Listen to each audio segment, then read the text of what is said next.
मिस्र के बादशाह फिरौन को ज्योतिषियों ने बताया कि बनी इजराइल में बहुत जल्द एक लड़का पैदा होने वाला है जो तेरी हुकूमत को तबाह करके अपनी कौम को आजाद करा लेगा।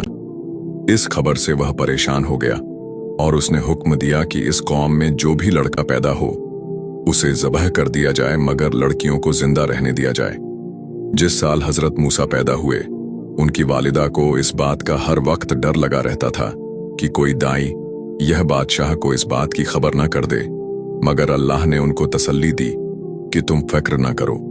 जब भेद खुल जाने का खतरा ज्यादा हो गया तो उन्होंने अल्लाह के हुक्म से उन्हें एक संदूक में बंद करके दरिया में डाल दिया। दरिया के दूसरी तरफ फिरौन के घर वाले थे। उन्होंने संदूक को जो बहते देखा तो उठाकर घर ले गए।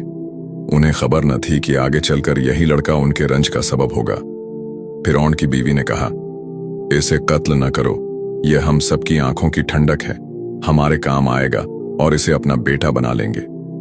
अब उसके दूध पिलाने की फिक्र हुई तो वह किसी औरत का दूध नहीं पीते थे।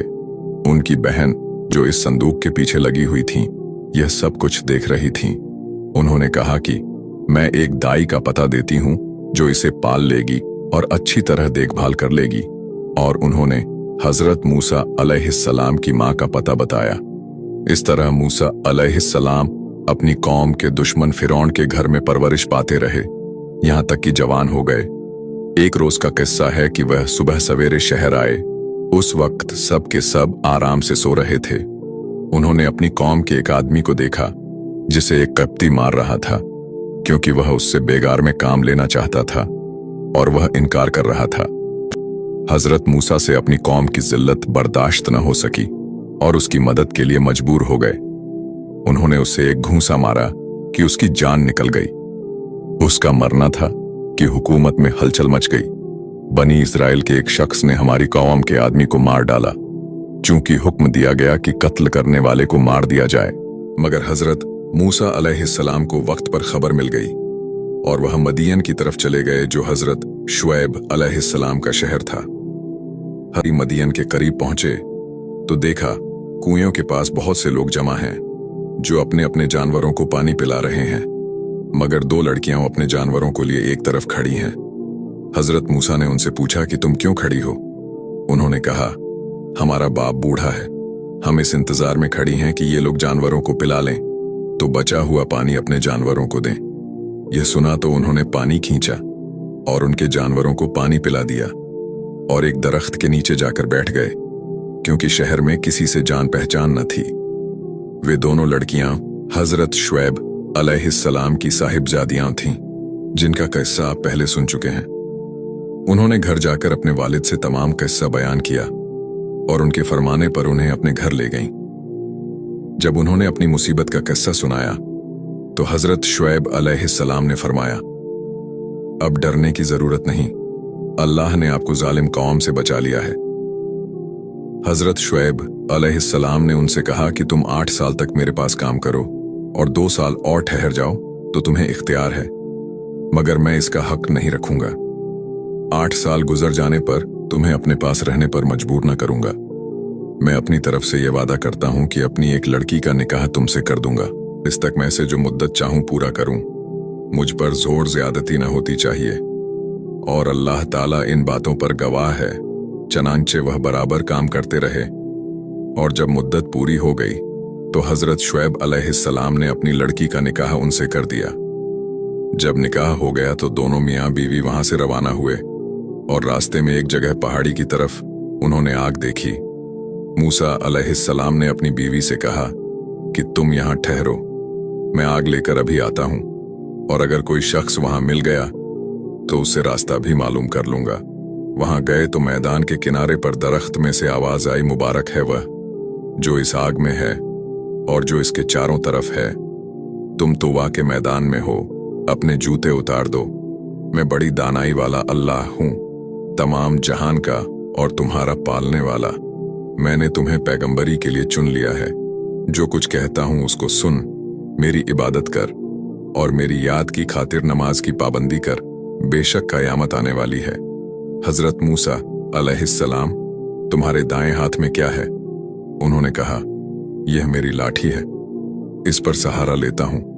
अपनी बकरियों के लिए इससे पत्ते झाड़ता हूं और इसके सिवा इससे और भी काम लेता हूं। अल्लाह ताला ने हुक्म दिया कि इस लाठी को जमीन पर डाल दो। लाठी जो डाली तो वह सांप की तरह दौड़ती हुई दिखाई दी। इस पर वह डर गए। अल्लाह ताला ने इरशाद फरमाया कि इसको पकड़ लो और डरो नहीं, हम अभी इसको पहली हालत पर कर देते हैं और अपना दाहिना हाथ अपनी या कहीं बगल में दे लो, फिर निकालो। बिना किसी ऐब के निहायत रोशन होकर निकलेगा। यह दूसरी निशानी होगी ताकि हम तुमको अपनी कुदरत की बड़ी निशानियों में से कुछ निशानियां दिखा दें। इन दोनों निशानियों के साथ साथ अल्लाह ने हजरत मूसा अलैहिस्सलाम को फिरौन के पास भेजा और फरमाया, इस मुल्क में फिरौन ने फसाद फैला रखा है और सरकशी पर कमर बांध रखी है। आपने फरमाया कि मुझे डर है कि वह मुझे झुठलाएगा। मैंने उसके एक आदमी को मार दिया था, अब वह मुझे मारने की कोशिश करेगा। मेरा भी कर है, मेरी जबान खोल कि लोग मेरी जबान समझ लें और मेरे भाई हारून अलैहिस्सलाम को भी मेरे साथ कर दें कि मुझे कुव्वत मिले। हजरत मूसा की दुआ कबूल हो गई और दोनों भाइयों ने मिस्र में जाकर फिरौन से कहा कि अल्लाह ताला ने हमें तेरे पास भेजा है कि तू बनी इज़राइल को न सताए और उन्हें हमारे साथ रवाना कर दे। हमारे पास तेरे रब की निशानियां हैं और यह भी यकीन कर ले कि सलामती उस शख्स के लिए है जो सीधी राह पर है, और जो शख्स झुठलाएगा और सरकशी करेगा उस पर अल्लाह का अजाब आएगा। फिरौन के पास अल्लाह का पैगाम पहुंचा दिया गया, मगर उसे अपनी हुकूमत, फौज और खजानों पर घमंड था, इसलिए वह बराबर इनसे बहस करता रहा। और जब हर बात का उसे ठीक ठीक जवाब मिलता रहा तो उसने मूसा से कहा, तुम बच्चे थे, तुम हमारे घर में आए, हमने तुम्हें साल तक अच्छी तरह पाला। हजरत मूसा अलैहिस्सलाम ने जवाब दिया, तू एहसान जतला रहा है परवरिश का। यह वह नेमत है जिसका तू मुझ पर एहसान रखता है कि तूने बनी इज़राइल को सख्त जिल्लत में डाल रखा था, और जब तूने मेरे कत्ल का इरादा किया तो मैं मदियन चला गया। फिर अल्लाह ने मुझे दानाई दी और अब रसूल बनाकर तेरी तरफ भेजा। फिरौन ने कहा, और तुमने वह हरकत यानी किप्ती को कत्ल किया था ने, और तुम बड़े नास पास हो। हजरत मूसा अलैहिस्सलाम ने जवाब दिया कि वाकई मैं उस वक्त हरकत कर बैठा था और मुझसे गलती हो गई थी। फिरौन इस बात को सुनकर लाजवाब हो गया और बात बदलकर पूछने लगा, तुम्हारा रब कौन है? आपने फरमाया, जिसने आसमान और जमीन को पैदा किया, जो न सिर्फ तुम्हारा बल्कि तुम्हारे बाप दादा का भी पालने वाला है। फिरौन ने दरबारियों से कहा, यह तो कोई दीवाना है जो बहकी बहकी बातें कर रहा है। ऐसे ही इस्लामिक वीडियोस के लिए हमारे पेज को फॉलो जरूर कर लें। जज़ाकल्लाहु खैर।